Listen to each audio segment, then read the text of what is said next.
ગુજરાતનો આવાજ।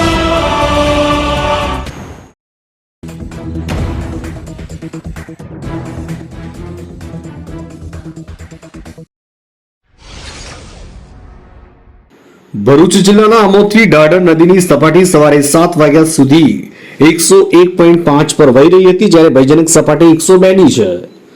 ઉપરવાસમાં વરસેલા સાંભેલાધાર વરસાદને પગલે સમગ્ર રાજ્યમાં પાણી થઈ ગયું, જેના કારણે તમામ નદીઓ ઉફાન પર ઉઠી આવી છે।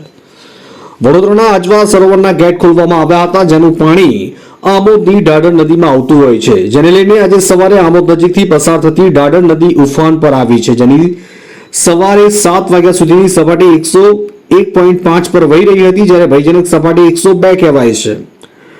ડાઢર નદીથી અસર થતા 7 જેટલા ગામો જેવા કે પુરસા, કાંકરિયા, જૂના વાડિયા, નવા વાડિયા, જૂના દાદાપુર, જૂના કોબલા, વાસણા, રાણીપુરા ગામો હાલ સંપર્ક વિહોણા બન્યા છે, જેને લઈને વહીવટી તંત્ર પણ કોઈ અનિચ્છનીય બનાવ ન બને તે પગલે બચાવ કામગીરીને સ્ટેન્ડ બાય રાખી છે। જ્યારે ડાઢર નદીમાં પાણીની સ્થિતિ ભયજનક ની તૈયારીઓ હોય, જેને કારણે આમોદ પોલીસ પણ પોતાની ફરજમાં આવતી ખડે પગે સેવા બજાવી રહ્યા છે।